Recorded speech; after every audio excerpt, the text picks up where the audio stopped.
Hello, I'm Helen Bradley. Welcome to this video tutorial. In this tutorial, I'm going to show you how you can create a vector pattern swatch using Madpattern templates for creating repeatable patterns.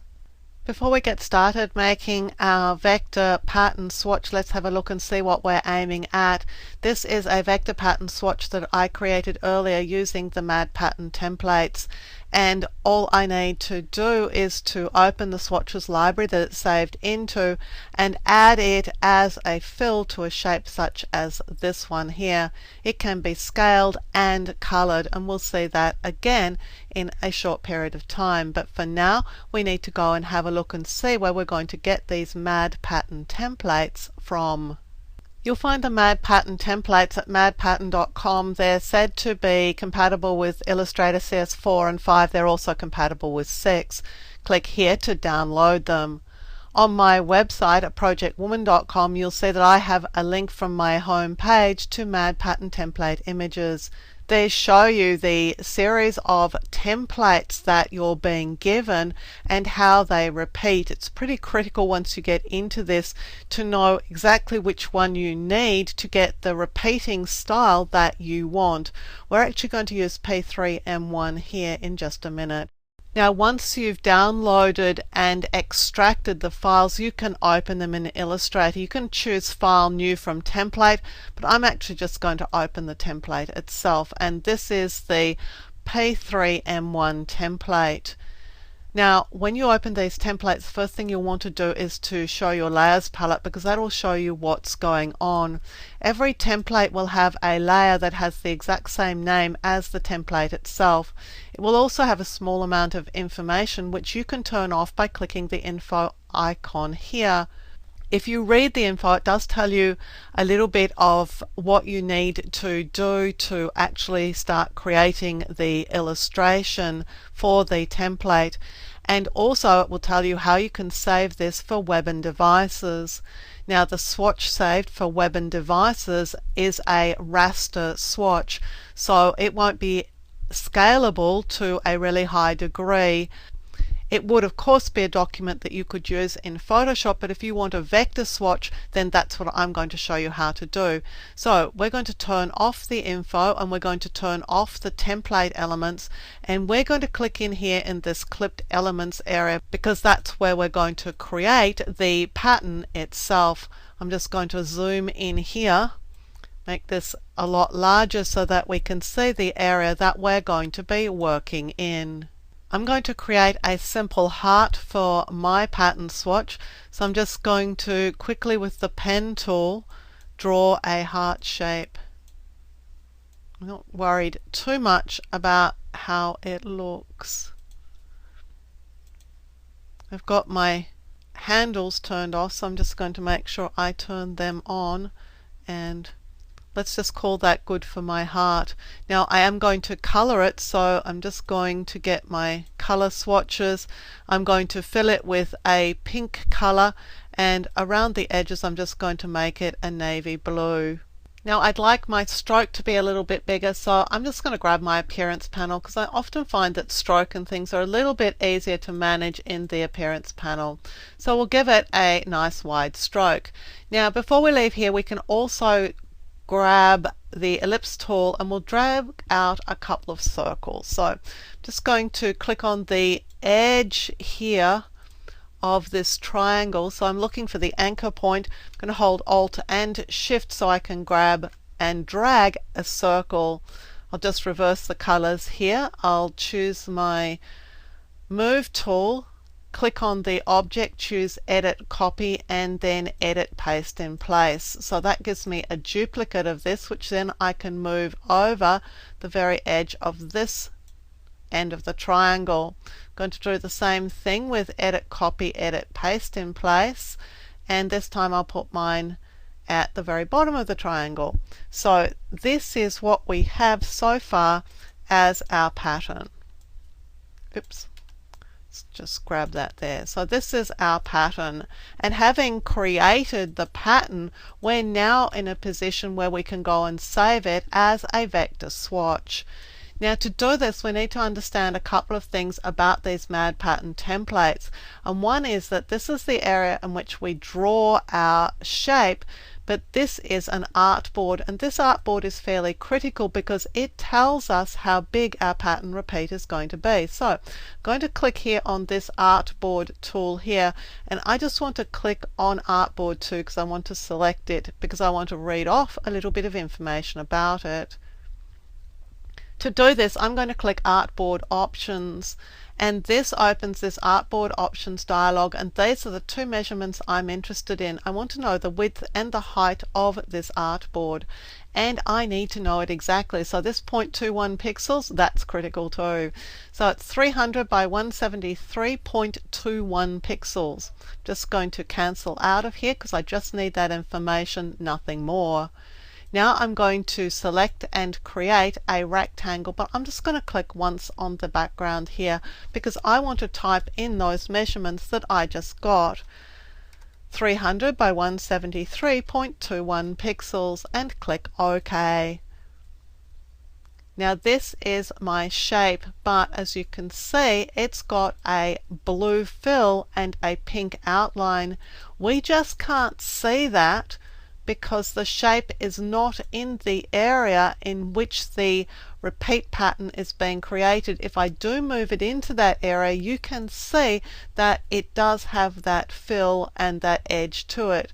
Now it's critical that it doesn't have any of those features, so with it selected, I'm going to turn off the stroke and I'm going to turn off the fill. So this is now an empty rectangle.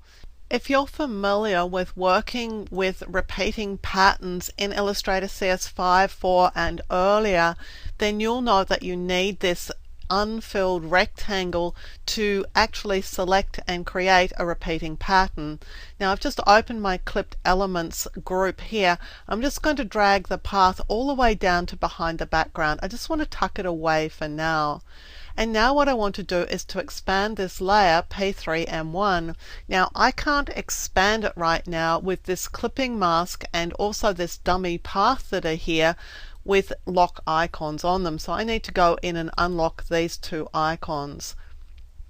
And then I'm going to select P3M1, the layer that corresponds with the template name, and click on all of these layers here so that everything is selected. Now I'll choose Object, Expand Appearance. If you don't see Expand Appearance here, if it's grayed out, then you've done something or left something unselected or selected when it shouldn't be. So just exit out of this menu and go back and check that these lock icons are deselected and that you have P3M1 or whatever the layer is that corresponds with the template name selected, and that these are all selected here because you absolutely have to have Expand Appearance available. So I've clicked Expand Appearance, and now you can see that I've got this very interesting sort of pattern of things happening in the background. That's exactly as it should be because I did need to expand the appearance of all these shapes. So now I'm going to go back and reselect here the rectangle shape, and then I'm going to select all these other objects as well. So I've got everything selected here that makes up the swatch that I want to save. And having done that, I'm going to go and grab my Move tool and drag from the middle of this rectangle so that I'm dragging and dropping it into the swatches panel. And this then becomes my swatch. So to test it before we leave here, I'm going to turn off all these layers. I'm going to click the topmost layer and I'm going to add a brand new layer so that I can add a filled rectangle over the top. So I've just dragged out a rectangle here. Now we can't see it, but you can now see it has a border, and we want to select fill and we want to drop our pattern fill in there so that we can check to make sure that everything looks perfect. And I suggest you go one step further and that you actually resize this pattern. So again, making sure that we have this rectangle selected, let's go to Object, Transform Scale, and let's make sure that we're not transforming the object ourselves, but that we are transforming the pattern. And now we're reducing it to 25%, and we can see that this is a perfect pattern. It's repeating exactly the way it should be. It's looking absolutely perfect, and if it looks perfect, then you're right to go. If it isn't perfect, then just turn off this layer, get rid of this layer, and just step back and recreate your pattern. But we're ready to go. Now, the problem with this is if I get rid of this document, as I'm tempted to do, I'm going to lose this pattern swatch and it's not coming back anytime soon. I would have to recreate it. So I need to save it. So I'm going to click the drop down list here now and choose Save Swatch Library as AI. This is the one you want, the one at the very bottom. And I'm going to call this Heart 2 Madpattern, because I've got a Heart 1 already there. Just so that we know that this is the pattern swatch we just created. I'm going to click Save. So having done that, I can now get rid of this image. I don't need it any longer, and while I might usually save it in case I want to come back and make alterations to it today, I'm just going to trash it. So just going to close it. And now let's go and test our pattern swatch. I'll choose File and New, because I'm going to create a brand new landscape orientation document.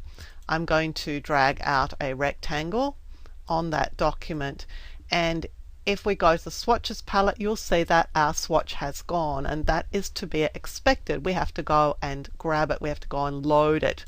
So from the swatches palette, I'm going to choose Open Swatch Library, and we're going to choose User Defined and then Heart 2 Madpattern, because that's the one that I just saved. Here is my pattern swatch. I've got fill selected, so I'm just going to click here, and the object is now filled with my pattern. And again, we can test this by choosing Object Transform Scale. Now this pattern can be scaled as big or as small as you like, because it is a vector pattern. So I'm just going to scale it here. Now not only can we scale it, we can also recolor it. So if all you wanted to know was how to create a vector pattern from a Madpattern template, then you're off and running now. But if you want to know how to recolor this, hang around and we're going to have a look at this too. So to recolor it, I'm going back to my swatches. Here I'm going to grab my color swatches, and I want to create this color scheme here as a new swatch. So I'm going to click here for New Color Group, and I want to use the selected artwork, and I'll click OK. And so now these are here as global colors. I'm going to select over that and click here the Edit or Apply Color Group button, and this opens this color dialog.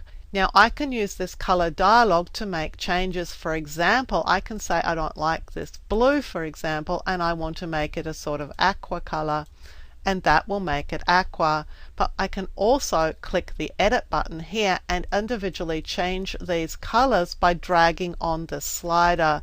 So I can drag around and the two colors maintain the same distance from each other, but I can make them less saturated or more saturated by just dragging in or out on either of these sliders.